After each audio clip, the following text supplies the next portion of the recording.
Manchester airport this morning, taking a flight down to Heathrow, then on to Bucharest with British Airways in Club Europe. It's very windy, should be an exciting trip. Let's go and do it. Well, I was back in the British Airways lounge at Manchester airport, which has some great views over the runway, if you manage to get a seat by the window that is. Highlight of the morning was watching this Emirates A380 taking off for Dubai. I booked on one of these in November, but with the current crisis, who knows whether that's going to be going ahead or not.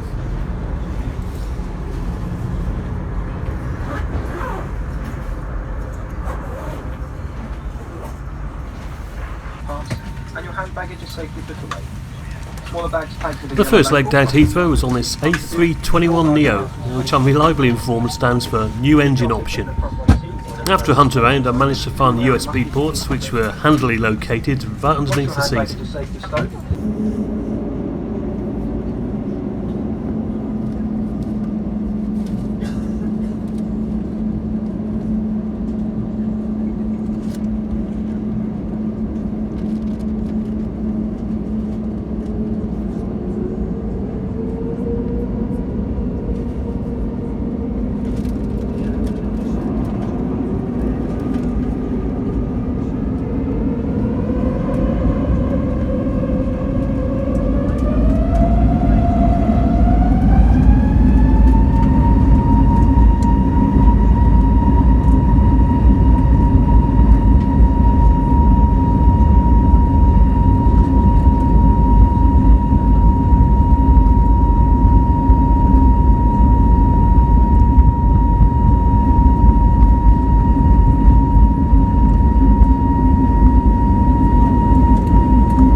I know it's a typically grey day in Manchester, but it's always nice to get above the clouds, even if it was for only a short time on this leg.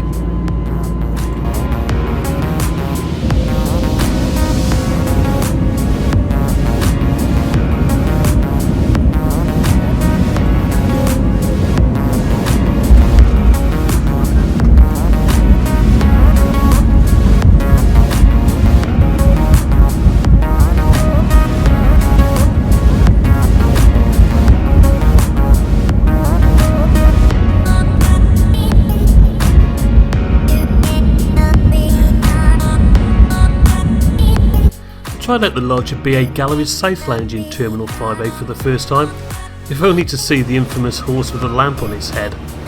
It was way too busy for me though. I think I'll stick to the calm of Terminal 5B's lounge in the future. Well, it was dark by the time my flight to Bucharest departed. We took off from runway 27R with another Neo, a new engine option, remember, A320 though from this leg.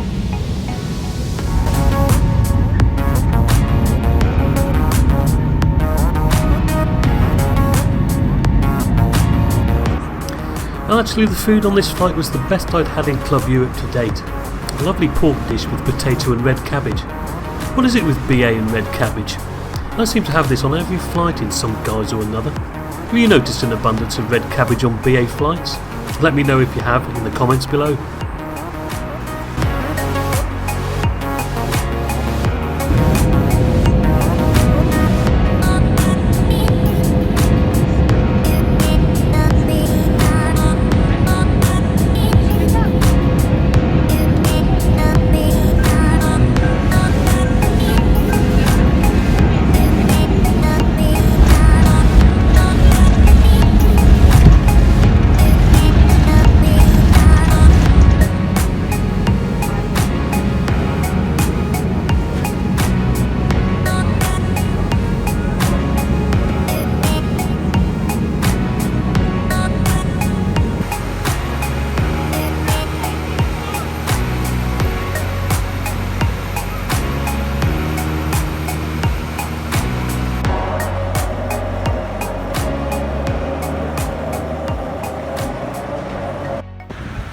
Okay guys, I've just got to Bucharest airport. It's very cold here, -1, going to the pilots on the way over. Good airport actually. There was about, well, it must have been over at least a dozen, maybe over a dozen passport control booths. Just walked straight through. It was absolutely fantastic, no queues whatsoever. It took me about 10 minutes to get through from leaving the plane to coming outside. I'm just walking towards the hotel now. I'll tell you what, there are loads of security guards everywhere. Not quite sure why, maybe they're expecting something, maybe they're expecting me. Who knows? Anyway, I've had a great day today. Very misty, drizzly here. I think it's going to be the same tomorrow. I'm going to go into Bucharest and have a little look around. I'm walking to the hotel now, as I said, get a good night's sleep, maybe a quick nightcap, and I'll catch you in the morning. I took the bus into Bucharest city centre from the airport. I was really keen to see some of the old communist buildings, and this was a great way to sightsee on the cheap.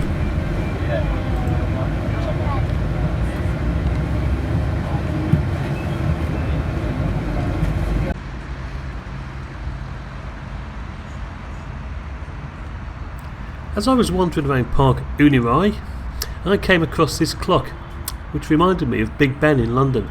I have no idea why it's here. Maybe you know. Let me know in the comments again if you do.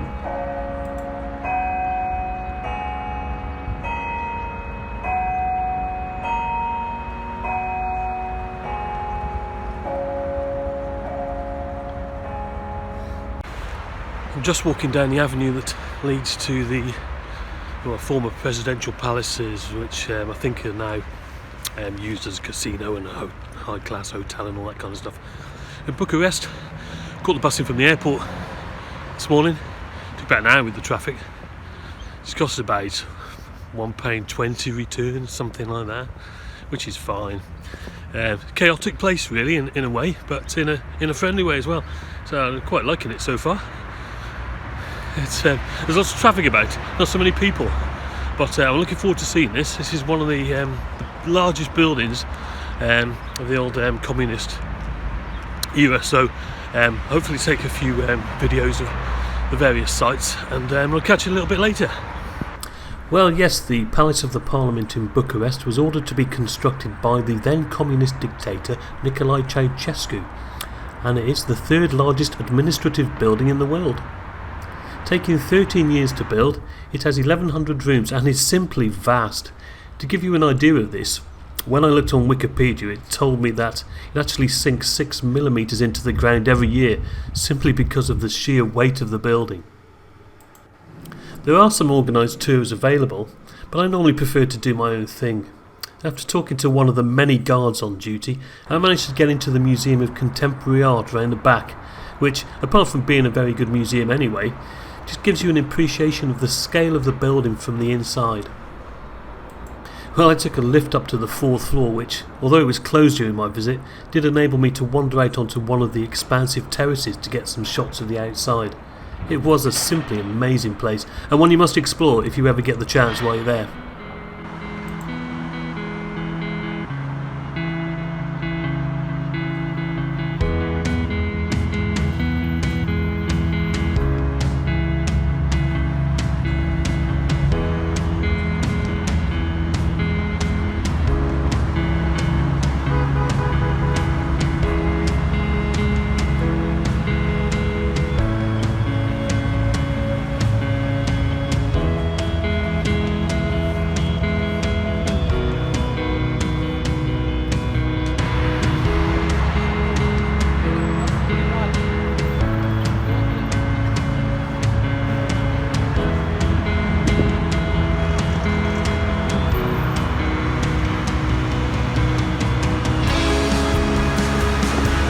After wandering around the city for a bit and drinking some rather excellent coffee, it was time to catch the bus back. Before I got to the hotel, I had to wander up the road to watch some of the planes coming into land.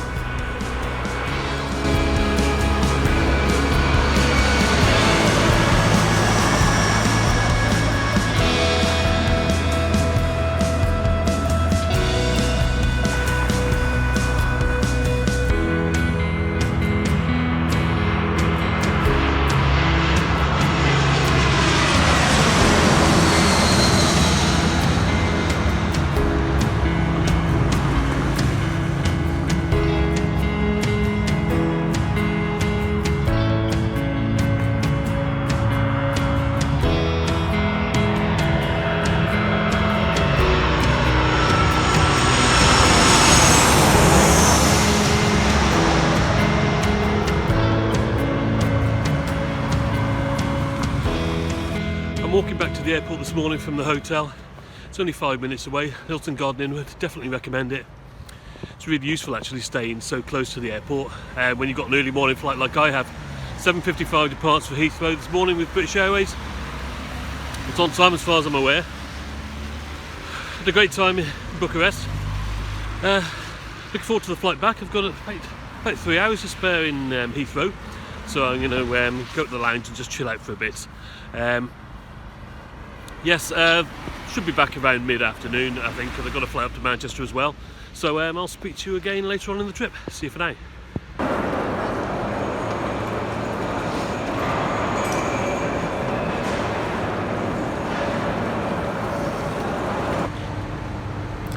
I used the Tarom Lounge OTP, which was fine for an early morning coffee and a croissant or two. I think there would be decent views of the aircraft in the daylight too. Unfortunately, I couldn't get it at this time of day.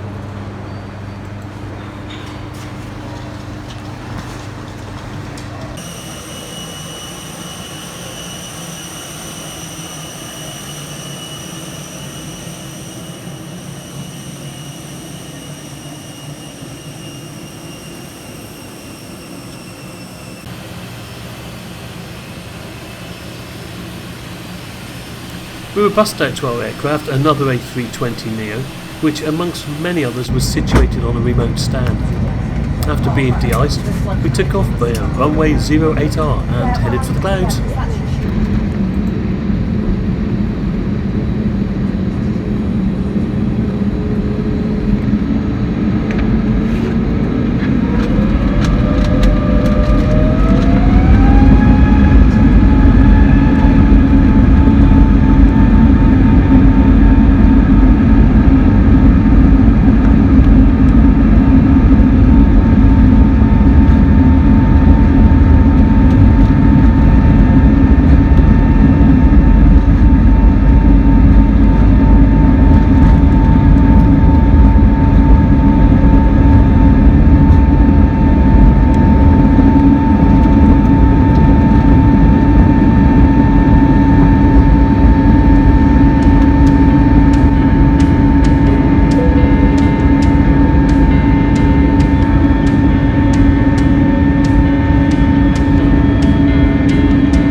I was ready for some breakfast by this point, and BA's offering was just fine.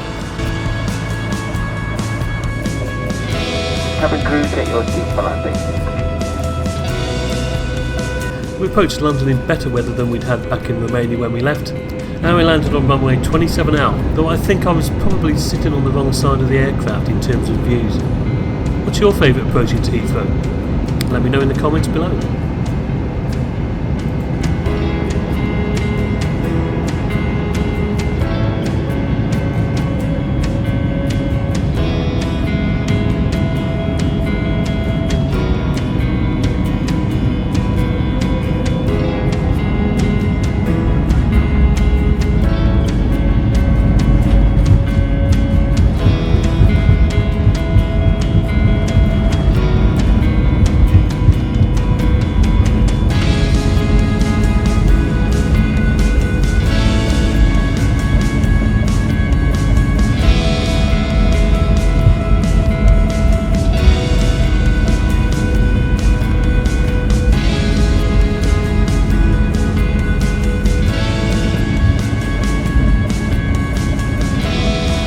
Welcome to London Heathrow, where the local time is just approaching 9:25 in the morning.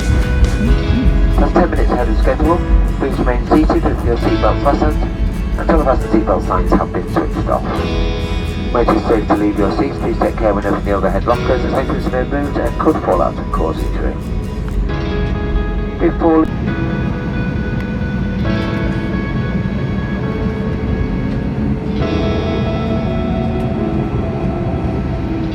cabin crew, thank you very much. That's doors to manual and cross-check, please. As I said earlier, I spent some time in my favourite lounge in Terminal 5B before heading back to board my final flight.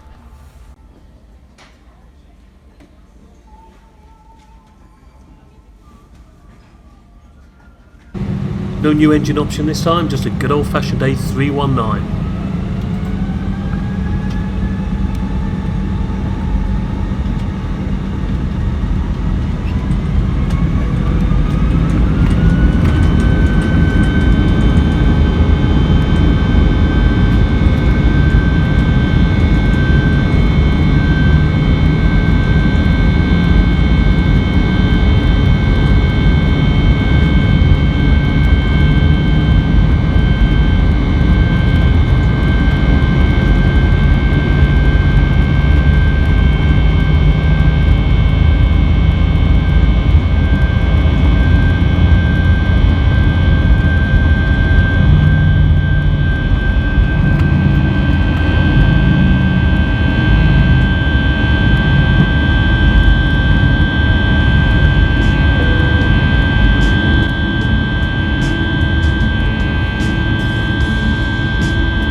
The cost of my business class flights in total was £369.68, which works out at 13 pence per mile. And I think that's pretty good value for money, considering I was able to amass 240 tier points in the process.